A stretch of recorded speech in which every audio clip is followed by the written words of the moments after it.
இப்படி மசாலா பணியாரம் பிச்சு இந்த சட்னியில் தொட்டு சாப்பிட்டோன்னா அவ்வளோ டேஸ்ட்டாக இருக்கும்.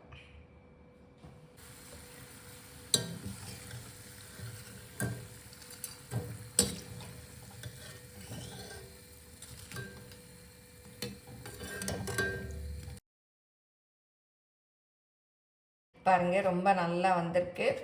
இந்த மாதிரி ப்ரௌன் கலராக வரணும். வெளியில் மொறுன்னு இருக்கணும். உள்ளே வந்து அப்படியே பிச்சு பார்த்தா பாருங்கள், அப்படியே கூடாக வரணும்னு சொல்லுவாங்க. பாருங்கள், அப்படியே ஹோல்ஸ் அப்படியே இருக்குது பாருங்கள். இந்த மாதிரி வரணும். Hi friends, welcome to Annam's recipes. இன்றைக்கி இந்த வீடியோவில் செட்டிநாடு மசாலா சிஎம் எப்படி செய்யலான்னு பார்ப்போம். பாருங்கள், சூப்பராக இருக்குது. இது செய்யறது ரொம்ப ஈஸி தான். வாங்க எப்படி செய்யலான்னு பார்ப்போம். எங்களோட ப்ராடக்ட்ஸ் எல்லாம் கமெண்ட்ஸ்க்கு கீழே டிஸ்பிளே ஆகிட்டே இருக்குது. அதில் நீங்கள் என்ன வேணுமோ அந்த ப்ராடக்டை செலக்ட் பண்ணி வாங்கிக்கலாம். எல்லாமே கீழே வந்துகிட்டே இருக்குது. மசாலா சீயத்துக்கு இந்த அளக்கில் ஒரு அளக்கு உளுந்து, அதே அளக்கில் ஒரு அளக்கு பச்சரிசி, நம்ம எதில் எடுக்கிறோமோ அதே அளவு. நான் வந்து இன்றைக்கி இந்த அளக்கில் எடுத்திருக்கேன். நீங்கள் வந்து கப்பில், உங்கள் வீட்டில் இருக்க கப்பில் எந்த கப்பில் எடுத்தாலும் அதே கப்பில் ஒரு கப்பு உளுந்து, ஒரு கப்பு பச்சரிசி, ரெண்டையும் நல்லா மிக்ஸ் பண்ணி விட்டுட்டு நல்லா ஒரு 2 தடவை கழுவிட்டு ஊற வச்சிடணும். இப்போ ஊற வச்சு 2 மணி நேரம் ஆச்சு. பாருங்கள், நல்லா ஊறிடுச்சு. நல்லா ஊறணும். இப்போ வந்து இதை கிரைண்டரில் போட்டு ஆட்டிக்கலாம். இந்த மசாலா சீயம் வந்து கிரைண்டரில் போட்டு ஆட்டினா தான் நல்லா வரும். மிக்சிலையும் போட்டுக்கலாம், இருந்தாலும் கிரைண்டர் தான் நல்லா வரும்.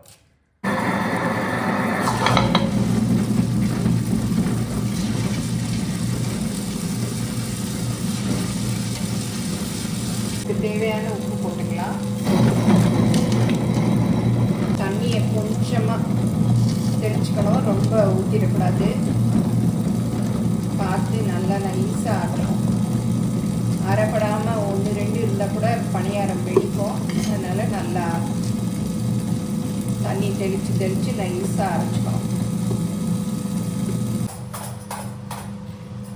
இப்போ நல்லா வழுவழுன்னு ஆட்டியாச்சு. அப்படி பாருங்க, வெண்ணெய் மாதிரி இந்த மாதிரி போட வரணும். அப்படி எடுத்து இப்படி போட வரணும். சின்ன வெங்காயம் ஒரு 20 சின்ன வெங்காயம் தோல் உரிச்சிட்டு இந்த மாதிரி ரவுண்டாக கட் பண்ணிக்கணும். 2 பச்சை மிளகா பொடியாக கட் பண்ணிக்கணும். கருவேப்பிலை கொஞ்சம் கிள்ளி வச்சுக்கணும். தாளிக்கிறதுக்கு கடுகு, அப்புறம் ஒரு 2 டேபிள் ஸ்பூன் அளவு தேங்காய். ஒரு கடாயில் எண்ணெய் ஊற்றி கடுகு தாளிச்சிட்டு பொரிஞ்ச உடனே இந்த வெங்காயம், பச்சை மிளகா, கருவேப்பிலையெல்லாம் போட்டு தேங்காயும் போட்டு நல்லா வதக்கி எடுத்து வச்சுக்கணும். இப்போ வதக்கி வச்சோம் இல்லையா, இது வந்து நல்லா ஆறிடுச்சு. இந்த மாவில் கொட்டிடலாம். நல்லா மிக்ஸ் பண்ணிக்கலாம். கிரைண்டரில் ஆட்டுறதுனால பாருங்கள், நல்லா அப்படி வெண்ணெய் மாதிரி இருக்குது. நீங்கள் மிக்சியில் ஆட்டினீங்கன்னா மாவும் காணாது, கொஞ்சமாக இருக்கும். பட் கொஞ்சமாக போட்டிங்கன்னா மிக்சியில் வந்து பண்ணிக்கலாம். இப்போ நல்லா மிக்ஸ் பண்ணியாச்சு. பாருங்கள், இப்படி எடுத்து அப்படி போட்டோன்னா அப்படி ரவுண்டாக விழணும். இப்படி விழணும். எண்ணெய் ஊற்றி காய வச்சாச்சு. இந்த மாதிரி இது மூடுற அளவுக்கு ஒரு மூடி எடுத்து வச்சுக்கோங்க. ஏன்னா சில சமயம் மசாலா பணியாரம் வந்து வெடிக்கும். மோஸ்ட்டு வெடிக்காது, சில சமயம் அரைப்படாமல் இருந்தால் வெடிக்கும். அதனால் இந்த மாதிரி கரெக்டாக எடுத்து வச்சுக்கோங்க. அடுப்பை ஆஃப் பண்ணிவிட்டு இந்த மூடியால் மூடிடலாம். இந்த மாதிரி ஒரு பவுலில் தண்ணி எடுத்து வச்சுக்கோங்க. ஏன்னா கையை நனைச்சிட்டு மாவு எடுத்தோன்னா நல்லா அப்படியே விழும், ரவுண்டாக விழும். இப்போ எண்ணெய் நல்லா காஞ்சிருச்சு. அப்படியே எடுத்து போண்டாவாக போட வேண்டியதுதான்.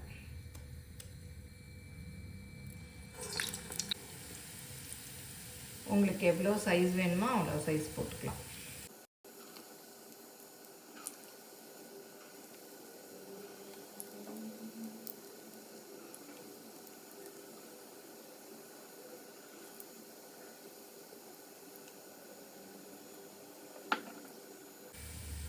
அப்படி கொஞ்சம் லைட்டாக பரட்டி விடலாம்.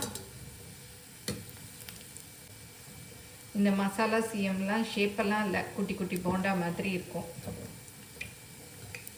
அடுப்பை வந்து மீடியமில் வச்சுட்டு அப்படியே வேக விடணும். நல்லா அப்படியே மீடியம் ஃப்ளேமில் வச்சு வேக விடணும். இல்லாட்டா டக்குன்னு செவந்துரும், உள்ளே வேகாது. பாருங்கள், நல்லா வெந்து பொன்னிறமாக வந்துருச்சு. இப்போ வந்து அப்படியே எடுத்துடலாம்.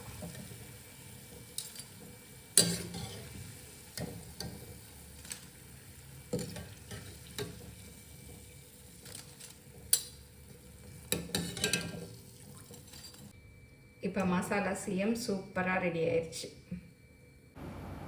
நீங்களும் சுவையாக சமைக்கணுமா? எங்கள் மசாலா பொடிகளை யூஸ் பண்ணி பாருங்கள். அதெல்லாம் வாங்கணுன்னா ஸ்க்ரீனில் வர்ற வெப்சைட்டுக்கும் வாட்ஸ்அப் நம்பருக்கும் போய் ஆர்டர் பண்ணிங்கன்னா நீங்கள் வேணுங்கிறத வாங்கிக்கலாம். மிச்சம் உள்ள மாவையும் இதே மாதிரி மசாலா சிஎம்மாக போட்டு பொரித்து எடுத்துக்கணும். மாவு தண்ணி ஆயிடுச்சு இல்லை போட வரலன்னா கவலைப்படாதீங்க. வீட்டில் பச்சரிசி மாவு வச்சுருப்போம் இல்லையா, அதை வந்து போட்டு நல்லா மிக்ஸ் பண்ணிக்கோங்க. அப்படி இல்லைன்னா இடியாப்ப மாவு இருக்கும் இல்லையா, அது இருந்தாலும் போட்டு நல்லா போட வர்ற பக்குவத்துக்கு பிசைஞ்சிக்கோங்க. பிசைஞ்சிட்டு அப்படியே போட்டு அடுப்பை வந்து குறைச்சி வச்சுக்கோங்க. ரொம்ப தண்ணியாக இருந்தால் பணியாரம் வந்து எண்ணெயை குடிக்கும். அதனால் பார்த்து மாவு ஆட்டுறச்ச தண்ணியை தெளித்து ஆட்டிக்கங்க. ஏன்னா ரொம்ப அப்புறம் எண்ணெயை குடிக்கும்.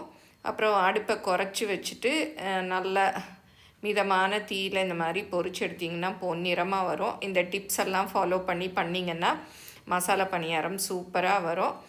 வெடிக்கும்லாம் பயந்துக்காதீங்க. நான் வந்து ஒரு கேர்ஃபுல்லாக இருக்கணும் அப்படிங்கிறதுக்காக சொன்னேன். நல்லா நைஸாக ஆட்டிட்டாலே வந்து வெடிக்காது, நல்லா வரும். நல்லா வெந்த பிறகு எல்லாம் எடுத்துட்டு நம்ம வடி ஓட்டை உள்ள கூட இந்த மாதிரி வச்சுருப்போம் இல்லையா, அதில் போட்டிங்கன்னா எக்ஸ்ட்ரா ஆயிலெல்லாம் வெளியில் வந்துடும். இல்லைன்னா ஒரு டிஷ்யூ பேப்பர் கூட போட்டு நீங்கள் வச்சுக்கலாம். மசாலா சிஎம் ரெடி ஆயிடுச்சு. இன்றைக்கி நான் வந்து கதம்ப துவையல் தான் அரைச்சி வச்சுருக்கேன். இந்த மசாலா சிஎத்துக்கு கதம்ப துவையல் தான் சூப்பராக இருக்கும். நீங்கள் கார சட்னி எது வேணாலும் வச்சுக்கலாம், இல்லை சும்மா கூட சாப்பிட்லாம். இட்லி பொடி தொட்டு சூப்பராக இருக்கும். பாருங்கள், ரொம்ப நல்லா வந்திருக்கு. இந்த மாதிரி ப்ரௌன் கலராக வரணும். வெளியில் மொறுன்னு இருக்கணும். உள்ளே வந்து அப்படியே பிச்சு பார்த்தா பாருங்கள், அப்படியே கூடாக வரணும்னு சொல்லுவாங்க பாருங்கள். அப்படியே ஹோல்ஸ் அப்படியே இருக்குது பாருங்கள். இந்த மாதிரி வரணும். பிச்சு பார்த்தா கூடாக வரணும். இந்த மசாலா சீயத்தை செட்டிநாடில் கல்யாணத்துலலாம் வைப்பாங்க. தீபாவளிக்கு ஏதாவது ஃபெஸ்டிவல், யாரும் விருந்துக்கெல்லாம் வந்தாங்கன்னா இதை செய்வாங்க. நீங்களும் எல்லோரும் செஞ்சு பாருங்கள். எப்படி வந்ததுன்னு உங்கள் கமெண்ட்ஸை சொல்லுங்கள். பிடிச்சிருந்தால் லைக் பண்ணுங்கள். எங்கள் சேனலை மறக்காமல் சப்ஸ்கிரைப் பண்ணுங்கள். தேங்க்யூ.